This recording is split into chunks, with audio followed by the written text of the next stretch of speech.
Hi, everyone, and welcome to The Little Things, a conversation series about the small moments, gestures, and details that shape our days and leave an impression. Sometimes that's a quiet ritual, a handwritten note, a moment of connection, or a spark of creativity. This podcast is about those moments and the people who understand just how much they matter.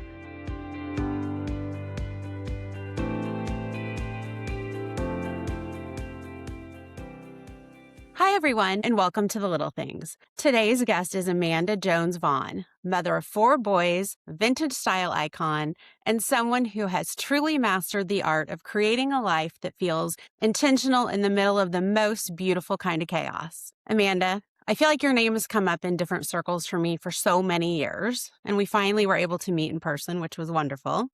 You played lacrosse at Duke. We have a lot of mutual friends in the lacrosse world. But once we finally met, we realized we also have the most random UNC connection. Your father, my husband, and my father-in-law all played football here at UNC, just decades apart. In this episode, we're going to talk about motherhood, style, friendship, grief, and how to hold on to yourself when life keeps expanding around you. Welcome to The Little Things, Amanda. Jen, why, thank you. I need you to do that every time I enter a party or a room. That was wonderful. I'll go before you and just pave the way for the queen. Exactly. No, thank you so much. I'm so honored and thrilled to be here. As you said, we have had been intersecting remotely for so many years, and it's so wonderful to finally be connected in person and now through this. And I adore you and am in awe of all that you do, and I'm so thrilled to get to chat with you today. Well, the feeling is definitely mutual. I'm very excited to talk to you and look forward to connecting many more times in person.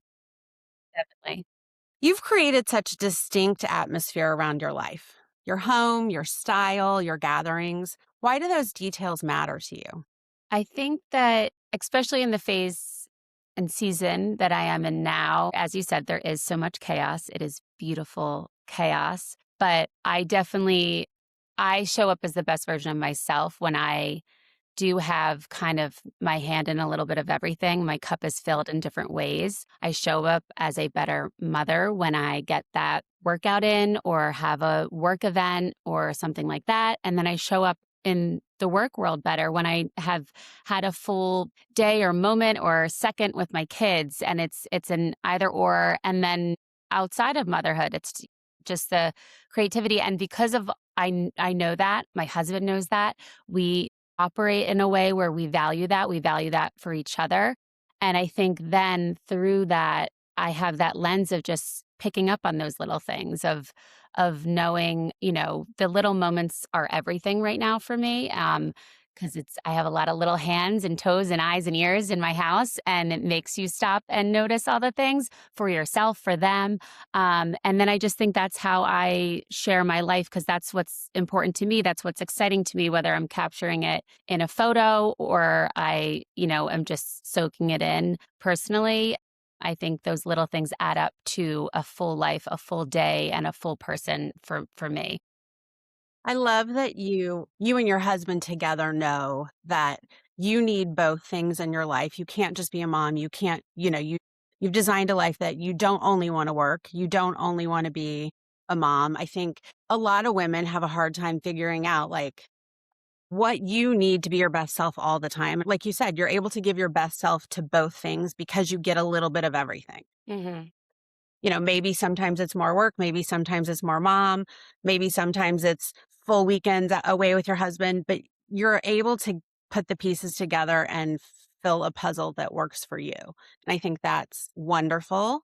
And I'm so glad that you know that you need that, because a lot of women don't. And then you kind of get lost in the process. Right. Or they know, but their communication is tricky, or, there's so many layers to it. And I think it's our communication and us knowing and then prioritizing has both gotten harder the more kids that we have, the crazier life gets, but also we've gotten stronger with it. I've been more quick to communicate, like, heads up, hey, this, or I need to do this, and vice versa.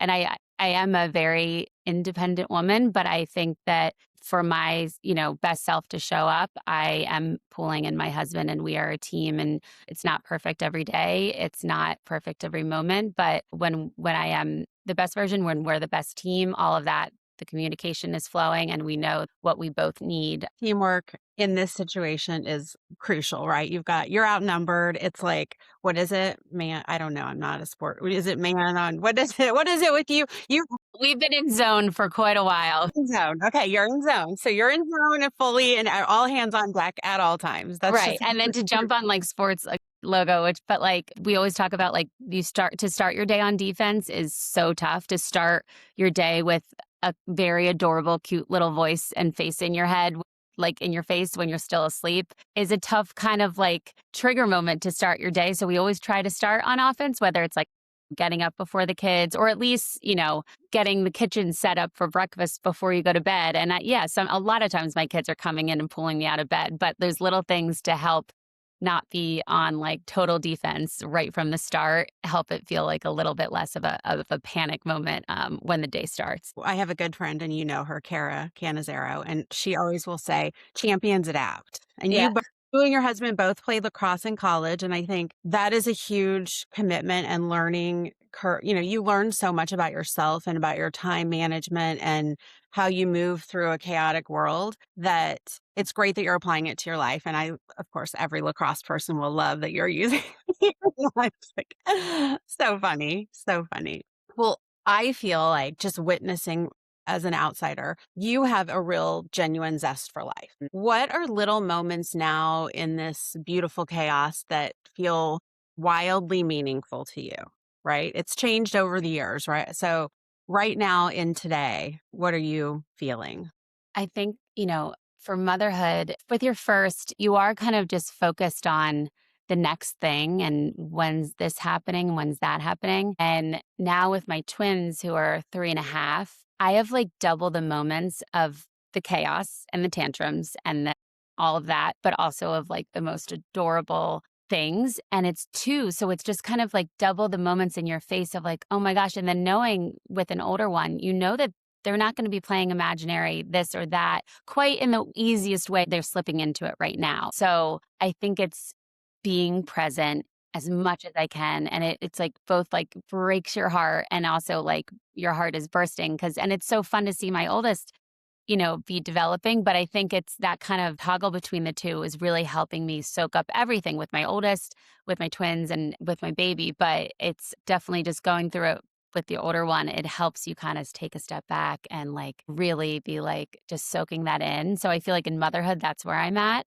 And then we moved to a new town almost a year ago in August. We uprooted, away from family, all of these things, and we're loving it. And we've had a lot of chaos. And I have a zest for life, but I also have a lot of hard moments and have a lot of things with motherhood, with life, with loss. I think it's allowed me to take a step back and know that like all of this is so wonderful, but you also have to take it with a grain of salt.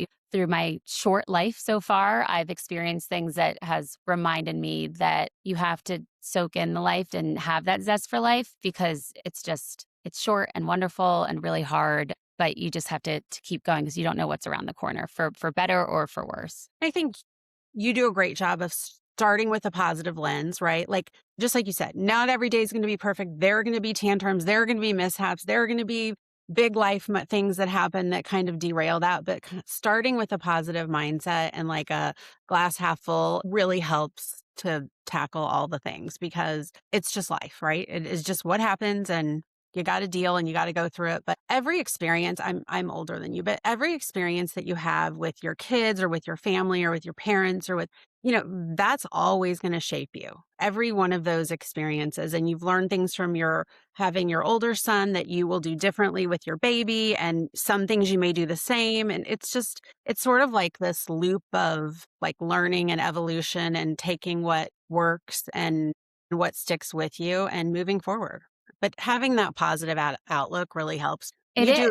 do a very good job. You're always bright and sunny in what you show the world. I mean, we all know that, there may have been a huge spill and whatever. And I love seeing like your morning routines and then like everyone's dressed in their lacrosse gear as ninjas and all the things going. And I'm like, just like every other mom, by 9 a.m., you've lived a full day.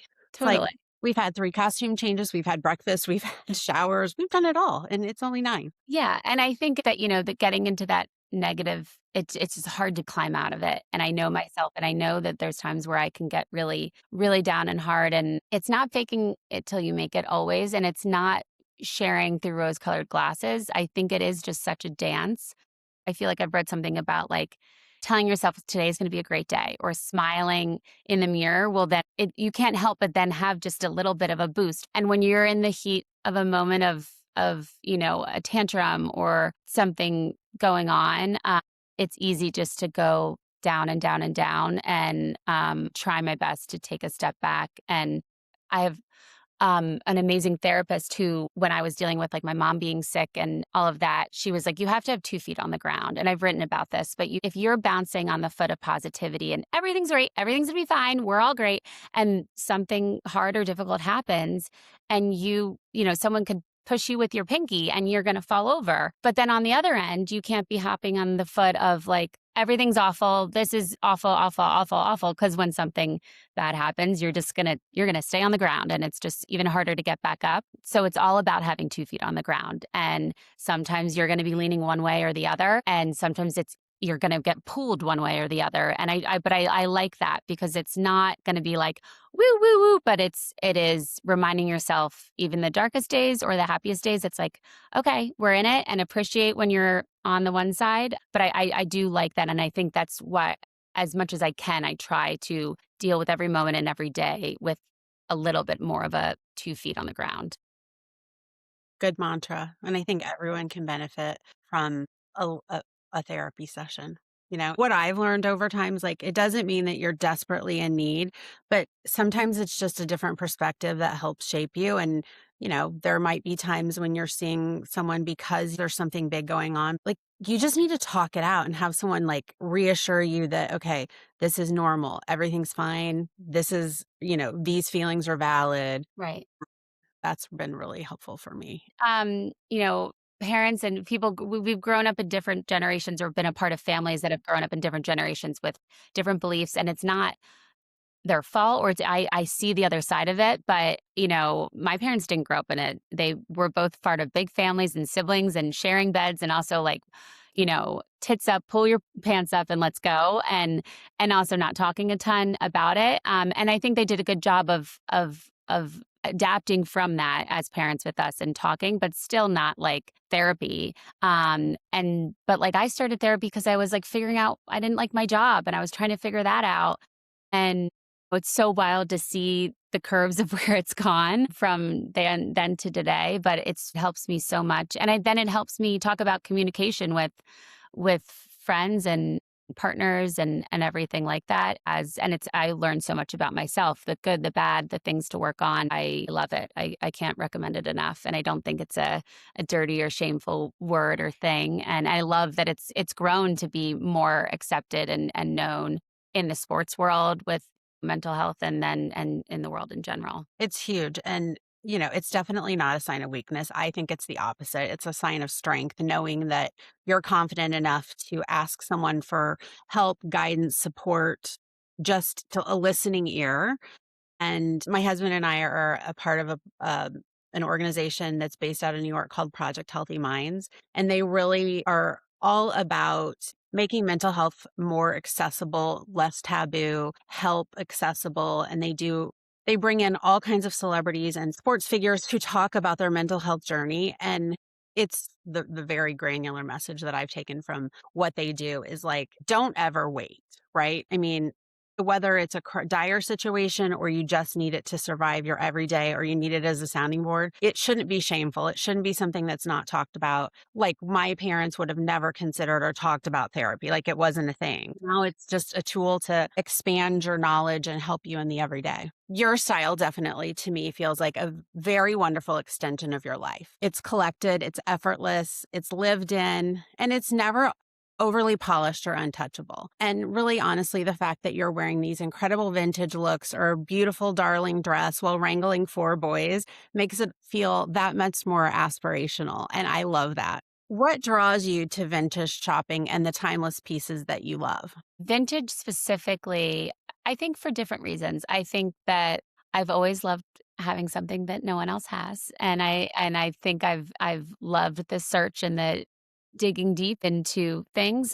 I think with vintage, it just excites me because a lot of it is one of one. I think the craftsmanship and I think like the attention to detail with so many of these pieces are just incredible. You know, it, I just find so much joy in getting dressed and vintage specifically. I'd rather be overdressed than underdressed. And I have my Philosophy. workout clothes days all day long and, everything like that and t-shirts and jeans and more minimal. But I don't know. There's so many moments where I'd rather just like up the ante and vintage does that for me a lot. And I'm a total clothes horse and I have boxes hidden in all corners behind me. But I am trying to be a bit more conscious about the industry that I've worked in and am contributing to and I'm a consumer of. And so I don't know everything, but I do try to reuse and recycle and tap into clothes that are already existing. But I have a lot of stuff that I'm not going to wear, but it makes my heart sing. And maybe I will sell it one day. Maybe I'll have a vintage shop. But it's more than like for me getting dressed. It's grown into like a hobby and a passion that, an expensive hobby and passion, For but sure. it really does. It's so fun for me. And as you said, like being around my boys, I am doing my best. I believe it's such a benefit for boys to have sisters and to have that dynamic of learning about women, not just from their mom or whatever. So, I'm there being like, this is a period and all of this, but I'm also like teaching them about the thrill of getting dressed and the value of, presenting yourself and having fun with it and taking pride with it. It's been fun for me through the lens of being a boy mom, still sharing that passion. And some of it's just showing by doing of, getting dressed and they're like, oh, mama, that's so pretty. And some of it is like them playing in my closet and seeing, how I get excited about certain things. And Kevin and I were talking about like our son is obsessed with these shorts that are in my mind, like some of the, ugliest shorts I've ever seen, but he loves them. And I had to take a step back because he wanted to wear them every single day. And it was almost like fighting, being like, you can't wear these. And I took a step back and he's like, he loves these. He loves this like the way I love this dress that I want to wear every day. And I still am not letting him wear them every day, but it helped me talk to him about like, hey, I love clothes too. Sometimes I want to wear this every day. And it did help me mother that moment in I think a more successful way than just being like, you can't wear these shorts. Cause I was like, I get it, dude. I love my clothes too. So it was a funny full circle moment from a mom to a boy in my boy mom life. I find that clothing, I'm a clothes horse too. I love clothing. I love shopping. I love the creative side of it. It puts me in a great mood, makes me happy to get dressed up, even if it's just like throwing on something cute for the day that's not formal and fancy, like just cute and fun and put together. I think that's like my ultimate. I love doing it every day, but there actually might not be anything cuter than little boys getting dressed. I mean, they're so cute, and their belts and their little dressing Caroline was, like, so dreamy because it was girly and cute and fun, but when the boys got dressed in their little, like, jackets and seersucker or whatever, and their So nice. loafers that were this big, you're like, "Oh my god, it's so adorable." It's adorable. And I think what you were saying, dressing in general, like I love how I feel. You were saying like just getting dressed and getting dressed for the day. And I grew up in a house where like my mom like valued that, not in like a forceful way, but like we were around my dad too. My dad is like such a clothes horse and he's like gentleman's corner in North Carolina. He's like got his bow ties and his shirts and everything. But I think we kind of find joy in it and it's how we present ourselves and we have fun with it too. But getting dressed for the airplane and all those different things. And I'm trying to kind of replicate that in my life as a mother with boys, but also kind of, work with them and as my parents did. But I think that then that translates in how I love seeing how other people get dressed and how they present themselves. And I think some people have to figure it out. And I think that's why like the world of like influencers and stuff is great in ways because there are a lot of women that need guidance and are trying to figure out what to wear and how to evolve with their body and their style and their lifestyle. But I love seeing people represent themselves and show up and how they do and how it changes and how it could be so different from last year to this year or different from their friend or their environment and everything. I think it's such a viewpoint on society and people in general. I love the influencers, and even if I'm not shopping from their mood board or whatever they're creating, I like it because it reminds me that, you know what, I have a piece just like that. I should style it that way. Like it helps me remember what I had to shop my own closet and to put pieces together differently than because sometimes I'll have this outfit and it's like, I only wear it that way. Well, why am I not breaking it apart or doing this or making, instead throwing it on with tennis shoes instead of always wearing it with a wedge? It reminds me to like recreate the look in a different way, which I think is useful and helps even me, who I feel like I'm a fashion girly, like, reuse and rewear and re-inspire my wardrobe. So I appreciate that all the time. Do you think style is connected to memory or emotions? For me, I do. Do you think that? Definitely. I totally do. And I think in different ways. And it's evolves as, with our bodies and our lifestyle. But my most like nostalgia is very much my mother. She was, she had style in spades. And as I said, like I was around, how she didn't come from a ton, and she was totally working her closet and working her way around a good discount and everything like that, but she looked like the most stylish person in the room. Now, with my mom passing, there's so much of pictures and everything but memories of like what she wore to my elementary school kindergarten show, or those little things that now I'm in motherhood of like, I'm not gonna wear we didn't have the exact same style or body or anything like that, but it is very nostalgic and fun and hard, but to think about all those moments in life of how she got dressed, and there's so much memory attached to it it's wonderful, and it's a connection for me, for sure. I love that. I feel the same way. I associate my memories of a time or an event with like what I'm wearing, what I wore, and like I have a hard time. I do purge my closet quite a bit, but sometimes I have a hard time giving things away. Not because I think I'm going to wear it again, but like that was that time. Like this happened then, and that memory makes me want to keep it. Right. I'm trying to get better. And I do keep a lot for Caroline if she ever wants to, especially bags and things that, it's like, or special coats or jackets or dresses. I'm like, she may want to wear that someday, or she may want to, have her daughter can play dress up in it. But Right, and same with, like, with kids' clothes, I'm like, "Oh," like, and luckily, I've been able to reuse a lot everything, but, it is hard to some of the things that are monogrammed or anything, and actually, speaking of my mom, she did such a good job of finding ways to be able to have things live on. She was, like, such a fabulous framer of clothing. She framed my Pup-Up's, like, green plaid Madras shorts and has them in a beautiful green frame like, in one of our bedrooms. She framed one of my bikinis and for our beach house, and, like, just things that, like, were so fun and different, and ways to kind of continue to, keep memories alive, but also, like, having those pieces live a whole new life, which I think is always I've always appreciated that. she was also a little bit before her time, because now framing clothing and they sell it, but that was Oh, yeah, it was it's def it's way a ahead. Oh my gosh, I'd love to see those Madras shorts. I'm sure that's darling. What's one vintage piece that you own that you'll never part with? I'm sure there are too many to yeah, count. that's asking me my favorite child. Um so I have so many super fun, like my mind instantly went to this like insane like gown that I'm still trying to find the wedding to wear it to, and these things that are just like works of art. And I end up always talking about my mom, but because I'd love to, but she has this Ralph Lauren suit that I there's this whole story about how she got it with my dad at the Ralph Lauren mansion in New York. They didn't have any money, and she didn't think they could afford it. He gets it for her, and it's stunning. It's this like navy pinstripe, like probably in like 1991 she got it, and it's stunning, and I have that and will never let it go. I wore it to her funeral, and in my speech I wove in the story, and I wore it to Paris like when we went after my mom passed, and just talk about memories. Like there's so many, and that's something that like I obviously clearly will never get Never. rid of, and is one of the most.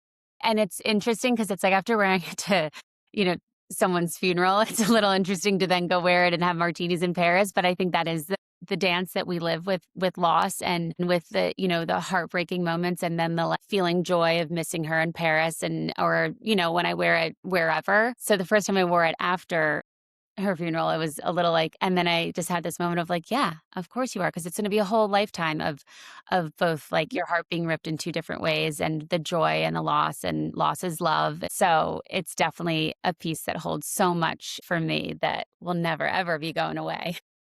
That's beautiful, and an iconic American designer, and the pinstripe Ralph Lauren suit will live on forever, it will never go out of style. Right, I think they, like, came back with it, a year after year, they always have a new A version. version of it, and Yeah, your mom go I mean, that suit going to Paris, wearing that suit in Paris, your mom was with you, right? I mhm, mean, it just feels natural that you should have that on and be there and wear that and love it and enjoy it and, like, carry on, right, right? totally. Carry on with your head high and very sassy. Mhm, amen. What makes someone else's style feel timeless to you? I think that it's just they're comfortable in it and they shine through it. You can tell when someone like, the clothes are wearing them and you're not wearing the clothes. Like, you can tell when they're a little uncomfortable. And obviously, there's, like, a grace period of, like, trying something out, and, like, we're all gonna try out trends in different ways, but when they are shining, I think that's what I appreciate. There's so many women and men who have style that are different than mine and closets that are different than mine. I would never wear something that they have on, but when you can kind of feel that effortless, just, like, there's just sliding into it and through it. I have such a appreciation for it, and that's like I love we no longer live in Manhattan, but, like, I loved living in Manhattan because you just saw everything, and it was just such an expression of self that is so exciting to me, and it's interesting living in the suburbs now because it's different, and there's gonna be from drop off to pickup, I'm still in my workout clothes, didn't shower, and we're still, it's same thing over and over again, and it is I can find myself in ruts, and it's like, "Oh, I haven't gotten dressed, I haven't put an outfit together," and even though you can tell yourself, like, "I'm just at home and then I'm just gonna go pick up my kids, like, why would I?" And there's days where I'm at pickup in, like, a skirt and like, things that I probably don't make sense, but it's my expression of self, and I try to take every opportunity to do that, whether I'm gonna look really wacky and overdressed in this setting or it's, a setting where I'm excited because everyone's gonna be like that. I think, yeah, the expression of self, I just always appreciate. I love it when people don't wear a look head to toe, right? Mhm. Like as it was intended. They mix it up or throw a t-shirt on with it or change it up so it really becomes uniquely their style versus exactly like the blueprint from the store. Right. One of my favorite examples, and I've said this before, is like when I worked at my like, first job was at J. Crew, and the catalog was still like a very big revenue driver and had many subscribers. And it was just known that like whatever a model had on from head to toe, that is what most customers were going to purchase. They want their hand to be held to this is the look. I get it, but again, like I think there's excitement and you can tell that you've developed a little bit more of a style conscious to say, "Oh, I like that, but actually that's not my color," or, "I wanna mix it up with, beat up jeans with the cardigan," or anything like that. So it's yeah, I agree. The mixing up and the high-low is high spend and low spend and everything like Mhm. that. It's more realistic and it's more fun. Right. It is more realistic. And developing that personal style is something I feel like a lot of women who are conscious of their clothing are aware of and aspiring to. And it really is, it's settling into yourself, finding what works for you, what you're comfortable in. And that really equals the confidence. And then you will go to what's in your wardrobe or to a store and know that you can really choose things that work with your body and work with your lifestyle. You can walk into a room feeling really good about yourself when you know that you're put together, and it really does, in my opinion, equal confidence, which we're Definitely, and all being looking for. being put together can look different for everyone, and I think it starts, like, inward, but it does, I think, is such a clear mood booster of just starting the day and, accomplishing what you want. I clearly got in a bad loop, a period in my life when my kids were younger, and I must have been wearing workout clothes all the time, from morning to night, probably straight into pajamas, and when I realized it was happening, I started changing and putting just, like, cute flats and pants and whatever, and my kids were like, "Why are you so fancy? Where are you going?" I was like, "I'm just getting dressed." They're like, "But why? Where are you going?" There's no commentary or opinion like a kid's opinion because they do Totally, I'm not like, hold back, and I appreciate it, but This is loud and clear that clearly I've been looking like a bum for way too long. I'm Yeah, like, that's the best when you're in public and they're like, "You look great." I'm like, "I washed my hair. It's a I great day." did. Good day. Got a little lip gloss on. We're crossing the day here. I feel like so many women are trying to figure out how to hold on to their own personal identity well, spending so much time caring for everyone around them. What has motherhood taught you about yourself and how you can kind of stay true and centered? Definitely. I mean, I feel like I jumped on this from the in the beginning of this Mhm, conversation, but that balance, that like mhm, filling my own cup, and it maybe sounds cheesy, but it totally rings true for me. And it's the little things, and you have to put work into it. It's not like my husband like handing me free time on a platter, but it's communication, it's knowing yourself, it's the habits too. Talk about little things. I am a terrible night owl. And it's a mix of like that, mom, like they call it like revenge bedtime where it's like you feel like you haven't had a minute all day. And once you have a quiet house and no one's waking up for 8 hours, then you're like, do, do, do, do, do, and getting everything done. But when I stay up late, then the next morning, I don't start the day off in the right way. And I'm grumpy. I didn't get a workout in. I didn't, feel frazzled. So there's obviously work in that you have to put into it. But it's vital for me to have that sense of self, and there's work and there's it's expensive with childcare, like, I to go to a work event, I need to find, a mhm. babysitter or something like this, but my husband and I both agree that these things are vital to myself and our success as a family and how we coexist, and I'm thankful for that and privileged for sure, but yeah, I think just those prioritizing and also, which I'm, navigating being in a new town of like putting yourself out there and, talk about being an athlete. You go to college, you like don't really need to make any friends. You have 30 girls that are going to be, your friends from the start, or at least that you can go connect with. So, and now being in a completely new town with, not really knowing anyone and putting yourself out there. I think that also is like the scary things that or just the more uncomfortable things, but in the end it's totally rewarding for me as a mother and as a person to be making those friends or saying yes to the coffee walk date or things when you would rather not rather, but like, oh, I should get my kitchen clean, I should do the laundry, those things.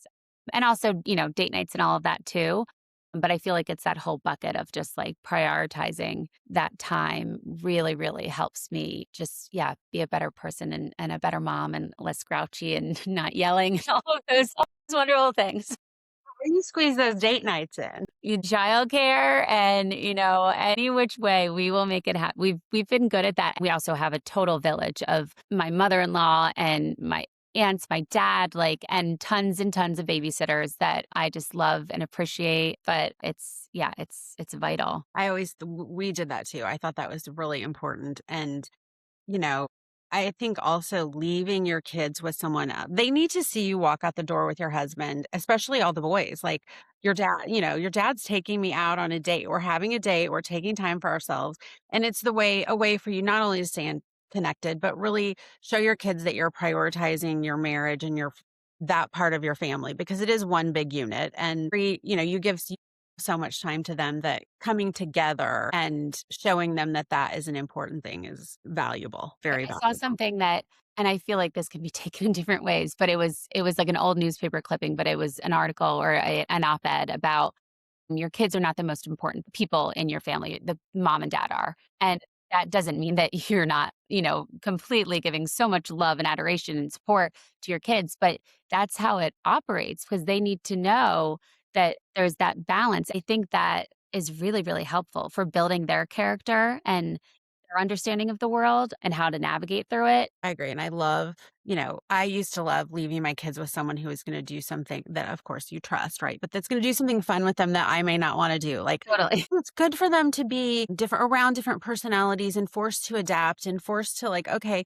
they don't want you to leave. They don't want you to leave, but you know what? They're going to be fine. Like, they need to see that, like, cycle of outcome. And those are like baby lessons, but it really does. Every little thing kind of prepares them for the bigger experiences in life. What kind of home do you hope those little boys remember growing up in? I'm definitely in the thick of thinking about that. It's so hard not to, one, hope that you're not totally screwing up your kids with, like whatever I'm you're, so happy for that. as you're figuring it out. But I'm hoping that it's, a warm, welcoming, accepting home that's fun and chaotic and, especially with choosing and being blessed with having a big family. I just and I at the end of the day, especially with boys, because there is this stigma, but it's hard not to think about it. I want them to come home. I want them to be able to want to be here. And it's really great to see now that the twins have entered a stage where like they're more one of all together with our oldest and they're like just running through the house and having forts and everything. It's so fun just to see that brotherhood. And I want them to all we prioritize a lot, talk about like sports lingo of like we're a team, that's your teammate. You take care of your teammate, that's your brother. Like you always are together and we take care of each other. And I want them to like just view that in a positive way, in an exciting way. And we deal with that a lot right now with our kindergartner because it's like it's so exciting to have a play date and go to someone else's house. And we have a tiny cozy house that is beautiful and I love, but like his bedroom is a Harry Potter bedroom and he goes to a play date and like the kid has a bunk bed and a slide or whatever. And it's hard not to be like he is so excited to go over there because they have a basement and everything.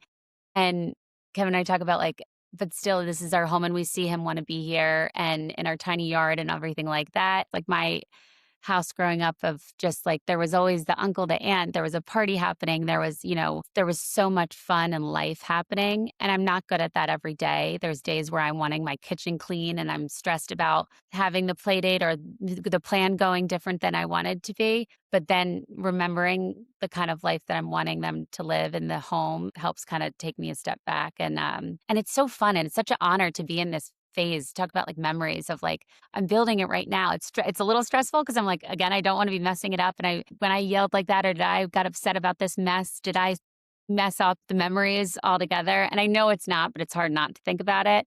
But it is exciting to me and such a thrill and an honor that I'm like, oh wow, I'm building the best, memories in years, and it's really fun. And then there's work to it, but it's fun. It's so fun, and I'm on the other side of all those littles. We have twins. I don't know, you know that, but we have boy-girl twins and an older son who's 3 years older than them, and I think one of the most fun things about twins or having a big family now is that everyone does wanna be at your house, Yeah. right? Your son might think, "Oh, their house has got this and that," but people wanna be where the happy, cozy, exciting, like, there's gonna always be something going on at your house because naturally you have 4 kids, Right. and everyone's attracted to twins, and, so it's like I had the boy-girl thing, so I had all the girls at my house, I had all Right. the boys at my So house, we were always, like, celebrating something, doing something, we just ended up having it most things, most events because it was easy, and we already had, like, a little tribe, so it was like, "We're doing it, we'll host it, why not?" And I'm a complete clean freak, neat freak. I'm one of those people who likes my house to not look like anyone lives there, and I did all those things, and my kids are fine, and they still have good yeah. memories. They're like, "My mom's crazy about shoes and wet towels on the floor, but that's just who she is." I'm like, "When you pay for your own carpet, you'll understand, and until then, get your towel off my floor." I think those are important. Talk about, like, being the most important, like, if those things are there's values there, and then, they're taking that with them as they head into adulthood, and also what you were saying about a big family, sometimes it's so fun because it's like, we don't need the play date, we got the play date here, we have 4 kids, like, we have, like there's it's such fun chaos, but also it makes you, like, not really blink at, like, what's 1 more kid, what's 5 more kids, because it's already chaos, they're already running around, so it's such a fun stage of life that we're trying to soak in every day. You're Yeah. in such a fun phase, and even though it's super hard and tiring, it's, like, really fun, and you don't even know what memories you're building because you're, like, literally building them right now. Like, Right. it's cool, it's fun, it's still magical, there's so much goodness there, I love And it. I would say it's a tricky time. Social media makes a lot of things tricky and it's also wonderful, but I think it's hard for mothers to like just see comparison, whether like the that woman had this birthday party or that woman house is perfect. I think about like my mom, yeah, they could like see some comparison, but in general, they just didn't have so much in their face every single day telling them how other people are doing it. And I think there's, people are getting inspiration and can, learn a lot about tricks and tips about how to navigate motherhood or do a cool craft or whatever. But it is tricky not to just like think that you could be more fun or more chill or more clean or more organized when all of it is in your face. And trying to just kind of put blinders up and be like, this is how we operate and appreciate how they operate. And thank God Pinterest and those Pinterest moms were really not a thing when I was raising my Yeah. kids. I'm like, you know what? You're lucky to get a boxed cut. I'm not a baker, so if you want to Yeah. bake with me, you're getting a box of brownies and you can throw an egg and some oil in, and that is the extent. We're not going to have But this to them, elaborate, that's like the biggest. I made boxed banana bread last night. That was like the biggest moment ever. They threw in perfect. the chocolate chips. They were like, this is amazing. And Don't overthink. It's remembering about the experience, not the elevated effort level. It's like too much. What kind of friendships are important to you and are filling your life right now? it's friendship is so important to me, and I think I through the last few years especially, I've appreciated so much, and a lot of them are women that I don't see every day, don't talk to every day. Most of them are. And I think it's understanding that every friendship is going to be different. You're going to give to each other at different times and in different ways than the other friend. But I think, motherhood obviously brings everyone through like this canon of like, whoa. And or like friend that had kids earlier, then you're like, oh my gosh, hi, Right. I'm so sorry that I haven't. And then you're learning. And then, through loss, especially just how my friends showed up and all different ways. It's so hard to know what to do and Mhm.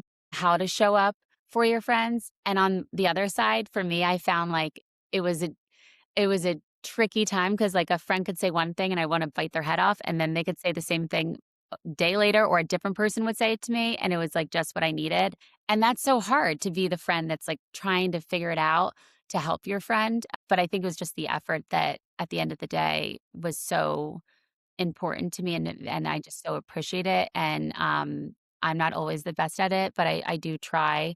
Um to just be there for friends. That's a lot of like my childhood and college and those types of friends. And then the new my new life here has been so wonderful to again meet new friends and navigate the like our kids are friends and we're connecting, or our kids aren't friends but we're connecting, and like that's a whole new world. And like it's dating too. It's like okay, we're gonna hang out, but maybe not be best friends, or maybe we are. And so that's also been interesting and really helpful. Like when I had my fourth, like the end of September in a new town. I had so many women that I just met barely on the playground offering to scoop up my kindergartner and take him on a play date and take him to soccer, and like all of this that like is just so generous. And I do think it's like women are freaking amazing, and it's where we just have it in us, and whether we think we know or we don't, and we do it in different ways. The one friend's gonna cook the meal, the one friend's to do the play date, the one friend's just gonna text you or make you laugh, or you know just giggle with you. But it's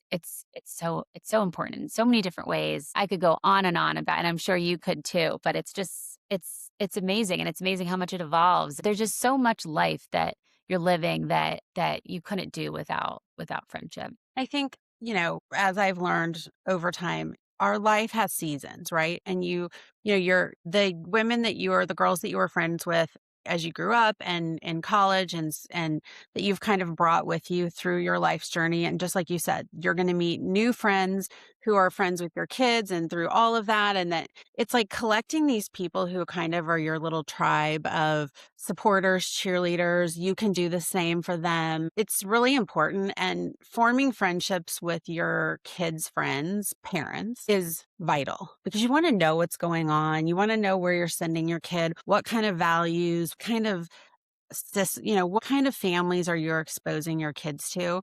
That was always really important to me. Mhm. And then, those some of those people will fall off over time and it's not like anything happened. It's just you evolve as a person, your kids evolve, they change schools. But I always felt like every one of those friendships and experiences were super meaningful to me and hopefully like mutually beneficial because the ways women show up and support each other is really important. The mom friends that I've collected over time, like were equally as important to each other. Like the other day, I texted a mom that I hadn't talked to in like a year and a half, and our daughters graduated together. They were on the lacrosse team, and I was like, "Oh my gosh, it's been a couple of years since we were on the sidelines together." This time of year we'd be all in playoffs, and it's a great system that I think I'm glad you take advantage of and offer back, and I hope all women do because it's vital for your sanity and information and support. It's all good things. Right. And I think there's so much like learning to be done,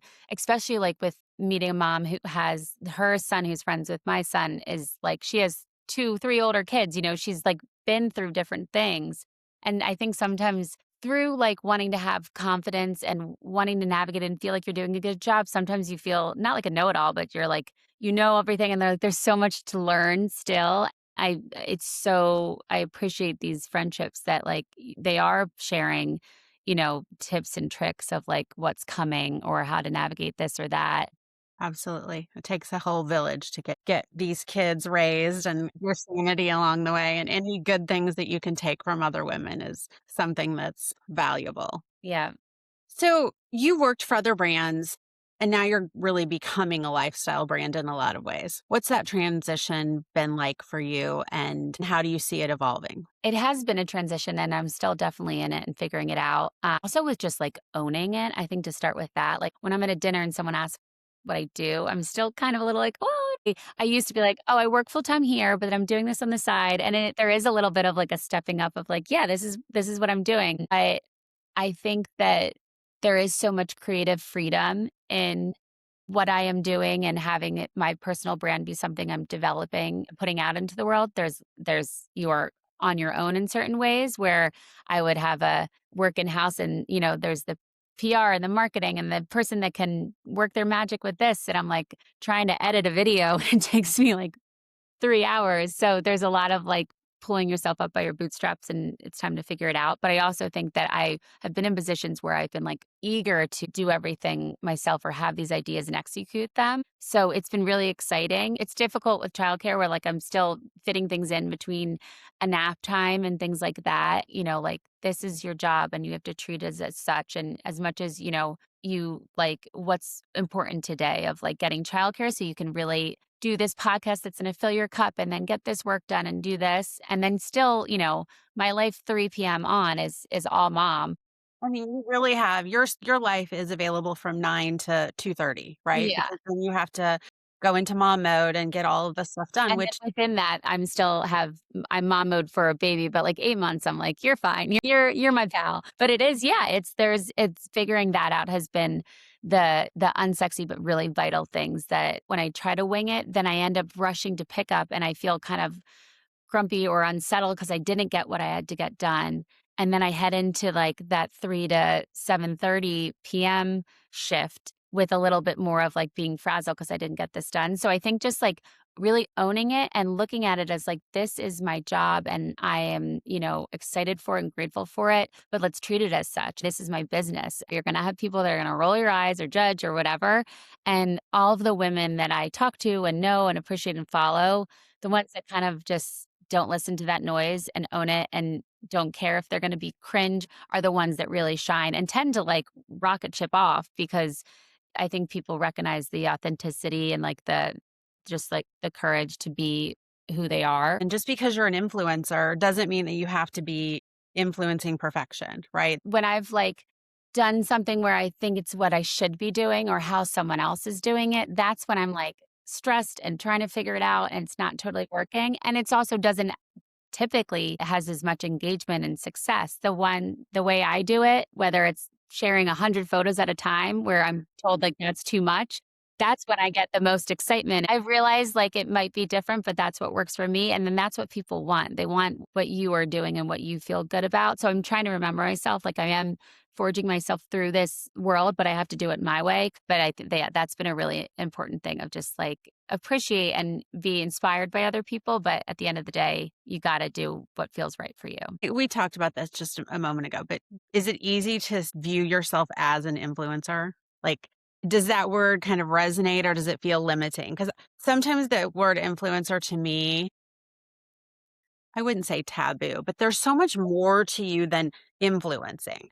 Yeah, I would say, like, I would never use it to, like, describe myself, but I don't know what would, and I think any other word, like, things can get overused or content creator of lifestyle, creative direct there's so much, I don't know, I'm me, but I do need to have some sort of, like, figure out what I'm doing, but yeah, I think When it you is like meet someone new and they ask what you do, what do you say? I say that I usually lead, which I need to stop, I was like, I've worked in XYZ or I've done this, and now I'm starting out on my own creating content and navigating like, brand partnerships and stuff. And then you're getting me nervous. But yeah, I have to figure it out. Right, like, people ask me and put me on the spot. I'm like, "Well, I raised kids and then I was a stay-at-home And that's such for such women, like, in the way of, like, well, there's so many people being like, if the influencer, like, career path were done by men, it would be like they are innovators. They are, like, breaking everything, and that's amazing. And then, like, I think the influencer career is viewed as, like, a Tupperware, Right. party business of just, like, this cute little hobby.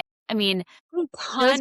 these girls are laughing their way to the bank, and they're creating businesses for themselves. They're supporting themselves and their families and doing so many amazing things and giving back and all of this. It's so interesting to talk to younger girls leaving college that now it's considered a career path. And I think it's still hard sometimes to not wrap your head around like there's good and bad to it. But it is interesting how it's more common and acceptable or successful. I don't know, but it's an interesting time.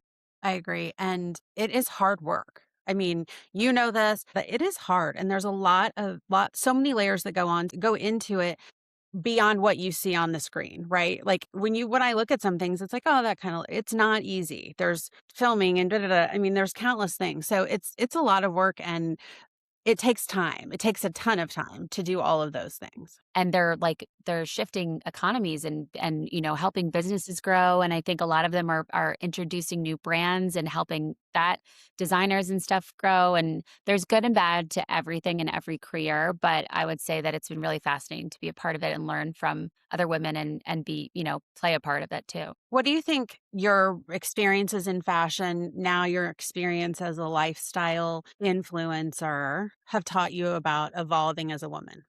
I think that the sense of self of like the being proud of yourself and owning it and sharing it, I think that can be such a taboo thing of like, I feel good in this outfit or I'm doing this and I think it's cool enough to share, or even like romanticizing your life can Mhm. kind of be viewed as like, well, how, how do you think? Like you just, you think you're What are hot you stuff or thinking? whatever. It's so common, typically, sadly, coming from other women. Uh-huh.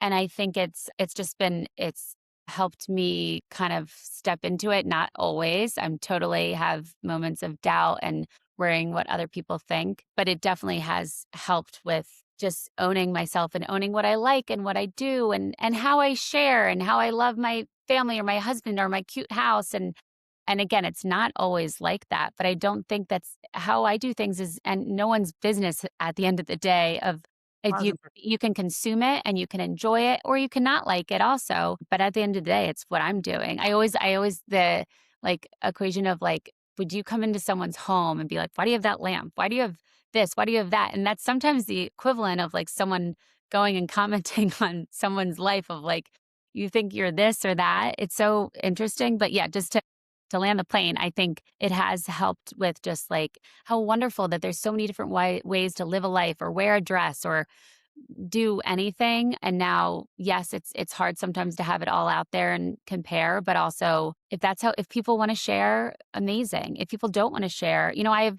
some of my chicest friends barely don't even have an Instagram, or like they're going to the coolest trips or they're doing this or that. Or with loss, it's been so interesting. Like I always sometimes feel weird that I share so much about loss and grief and everything because I have so many friends that have gone through even harder losses or difficult things that aren't sharing. I'm like, should I not? And then I remember like everyone is different and because I share and you don't, vice versa, like whether it's grief or a fabulous dress that you found or you went to a fun dinner, like it's everyone just has to do what they're excited about. And maybe in a year or 20 years, I'm never going to share again. And that's what I want to do then. Or, it's like you kind of just have to accept that we're all different. And in this given day, and then in the future or the past, like we're all just doing it our own way, or hopefully we are. Someone asked me directly one time, and this was very funny because I'm not going to say that I have a lot of confidence, but I'm really just comfortable in who I am. Yeah. And, is that perfect all the time? No. Does it look like one thing to someone when it really means something else to me? Someone asked me point blank, "Do you care what people think about you?"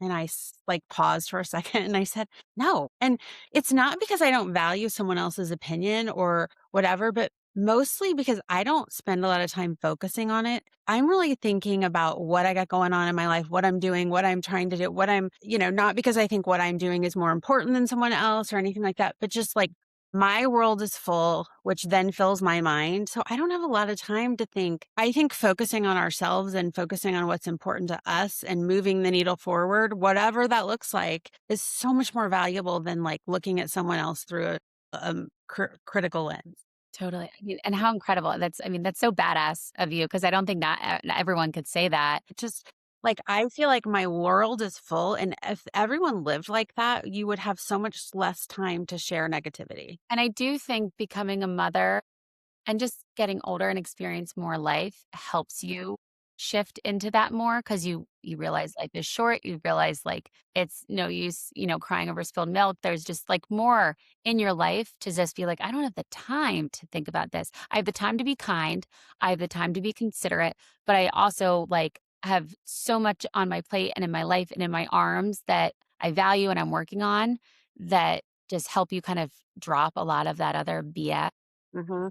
And I also think with helping, our kids are gonna be who they are. We're not gonna change who they are, but kind of giving those little bumpers as going and helping them navigate different things. That's helped me a lot, one with my own self, but also view it through that lens. Like my oldest will like, want these socks or this or that. I'm like, do you want them or do you want them because all the kids have them? Or like I am seeing him I'm seeing myself in him with like certain with sports because like he loves them and he'll go hard. But like if a friend is giggling in the background, he can kind of go left instead of going right. And I think I had in sports or whatever, I did have moments of and seasons of just wanting to be liked, or because I was, told I was like a coach's pet or I was like, too like this, then I like tried way too hard to do this and then I regret that, and it's so interesting to then teach your kid that, and then you're like, "Oh my gosh, like, yeah, I was like that, and I get that. I get wanting to be a part of it. I get wanting to be liked or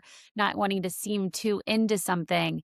And it's so hard because you just wanna, like, shout it from the rooftops to them that, like, "Just be you and go all in." But it's easier said than done. I know that I'm gonna have to tie my hands behind my back and let them, like, stumble and fall, but it That's is so hard. wild to be in that fishbowl with your kid and, like or whatever it would be, a reflective mirror of seeing yourself and them experiencing that, but that's been wild. It's true, and it's a like, there are so many little through lines and full circle moments and things you're like, "Huh, well, even though that was 20 years ago, it certainly seems like it was yesterday, and now I'm watching my child live it," It's like all the best things and all the wisdom that you have, it, like, really, like, is meaningful. Yes. It's funny. We talked about your mom and how important she has been in your life and she's with you today, I know, always. How do you continue to honor her legacy and make sure that your kids know how important she was to you and share a little bit of her with them? Talking about her all the time in different ways has been so important to me and I think impactful. I mean, they're so little in their brains Pers- and that can like break your heart because especially my oldest, you would think, but he was 3, like he doesn't really he remembers what I now we tell him or he sees pictures. But those were 3 years that, just are gonna be memories that are kind of made from him hearing, and I've accepted that.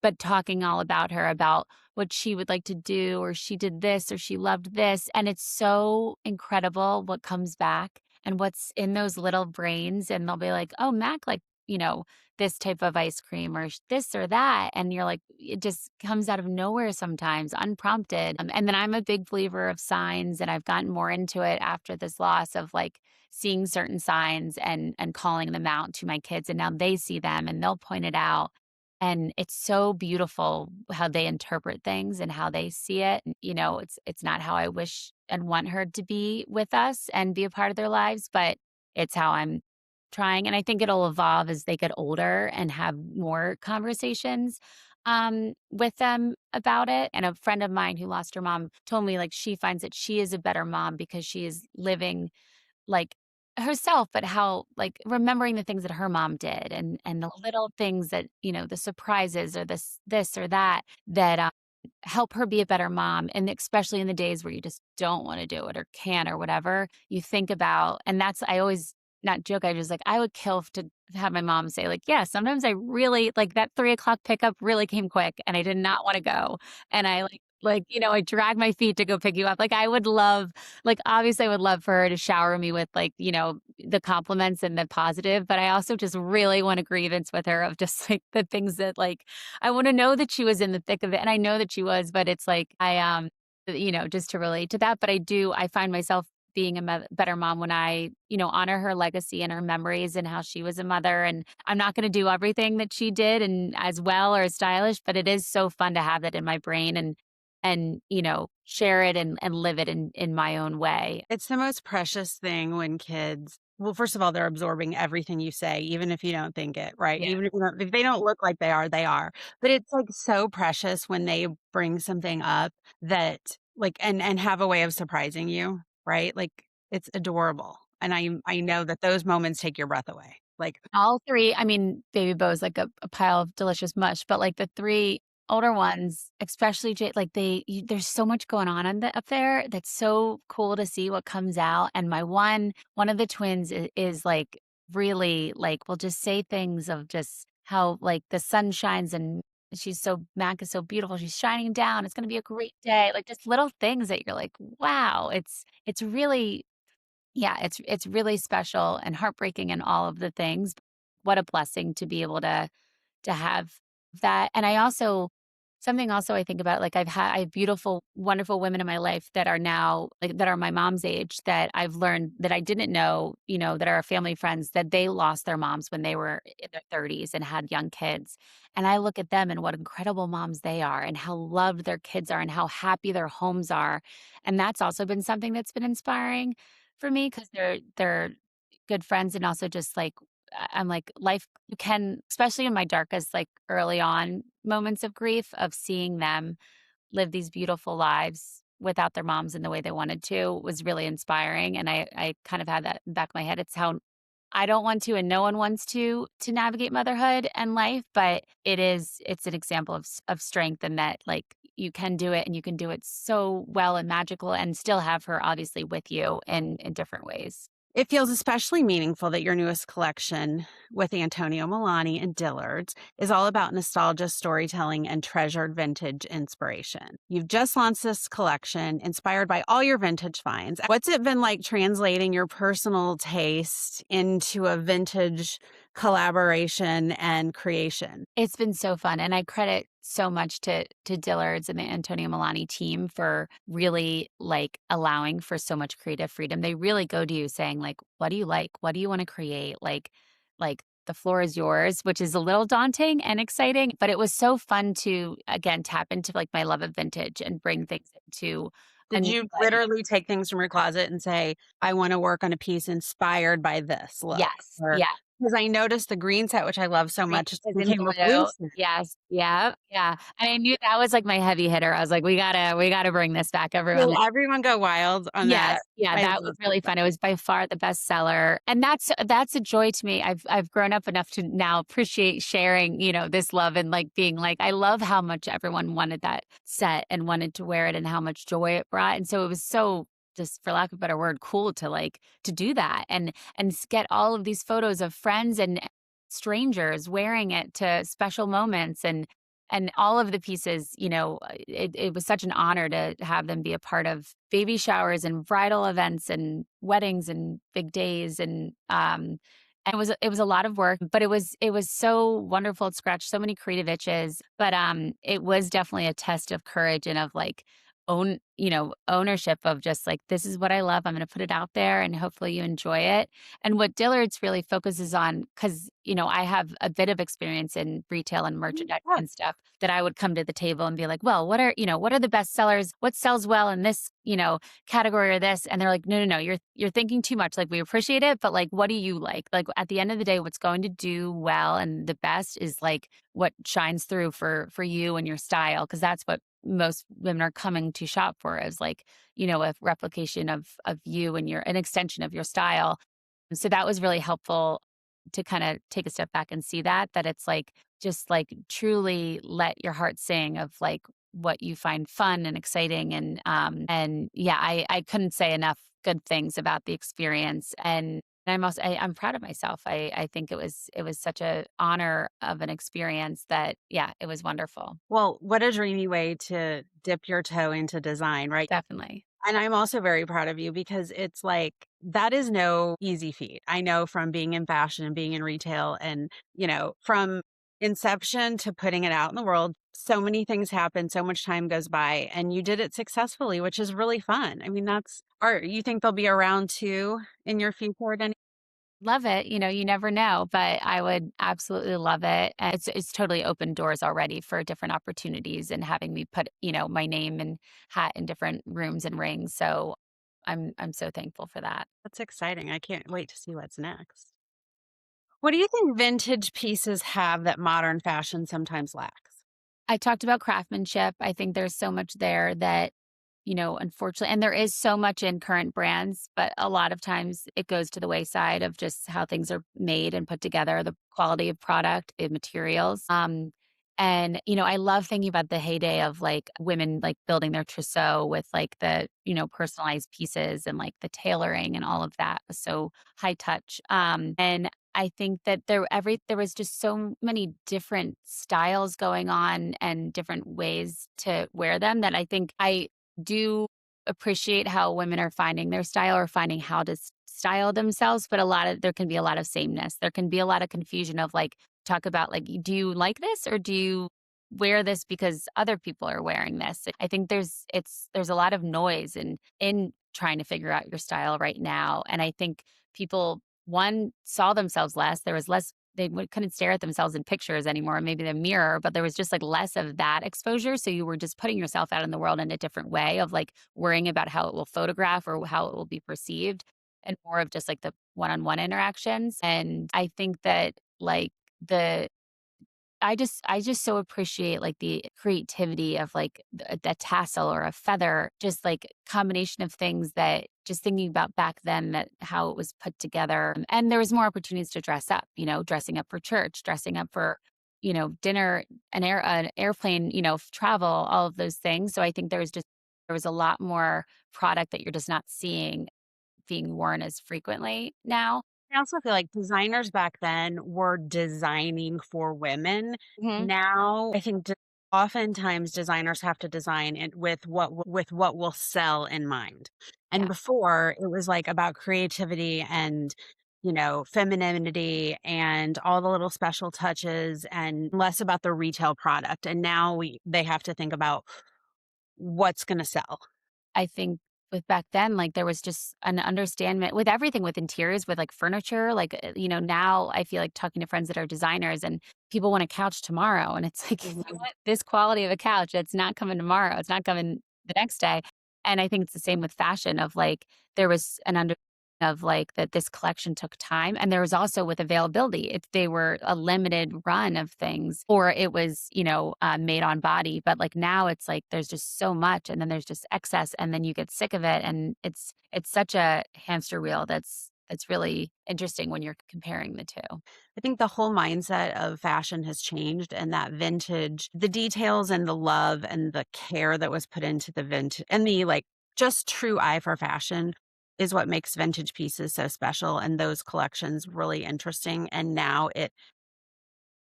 I'm going to use a kind of a taboo phrase, but like almost everything feels like fast fashion. It's just an interesting time. As we wrap up, I want to come back to the heart of this entire conversation building a beautiful, beautifully full life, raising children, and still finding a way to nurture your creativity and your personal style.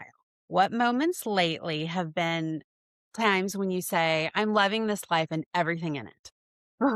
When Kevin and I talk a lot about being like saying yes, and sometimes when it's easier to say no, whether it's getting everyone in the car and going out to dinner when you know it's going to be crazy, but it's so worth it, or just like just saying yes to the opportunities. And there's so much value in a good no. There's so much like weight that is helpful. I think, especially we said yes to moving to a town that we didn't really know anyone, but we kind of had a itch and feeling that it could be the lifestyle that we're looking for. And the childhood that we're wanting to give our kids and the lifestyle for us as well. We said yes to having a lot of kids, and we're lucky that yes is also a privilege for us. And, saying yes to different career paths. There's so much in that has led us to a lot of opportunities where we're just like, we're so happy. And there's so much, my postpartum's been hard this time. There's so much that's hard. And I don't want to say that I'm living a dream life without that. It's hard for me not to. Maybe that's I'm a woman that I have to like balance me talking about sunshine and rainbows, but we're really happy with where we are and we made this big move and yeah, just and I'm grateful for these yeses that we're continuing to do out, whether it's an easy yes or one that's like, a little bit more uncomfortable or unsure about. Perfect perspective, right? You're in it and you're loving it and you're pushing yourself to do more, which is amazing, right? Before we go, I want to do a little rapid fire. What's the last thing that made you laugh really hard? My kids, those twins, I think I'm sharing that for sure. They are wild and just like the outfits, the things that are coming out of their mouths, the potty training. I am like, they need their own TV show or to be like locked up because they're wild, but they make me laugh.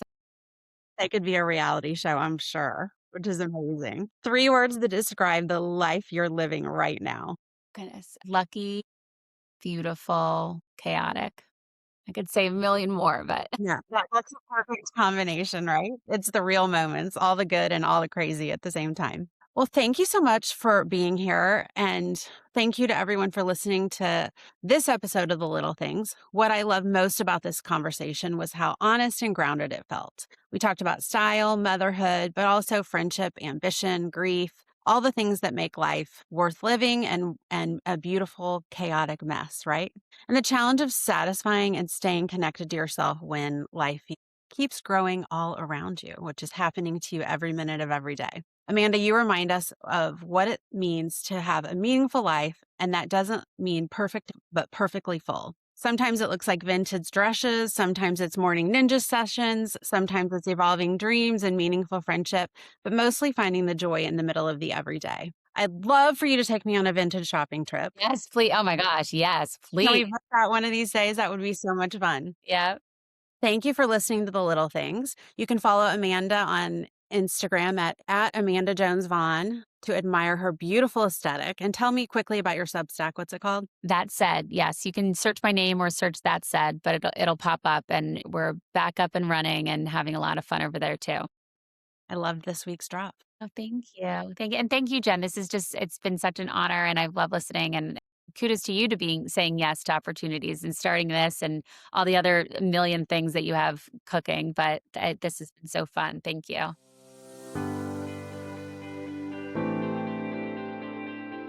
Thank you for joining me on The Little Things. I hope today's conversation inspires you to notice your little things. Life is full of them, and sometimes they're the ones that make the biggest difference.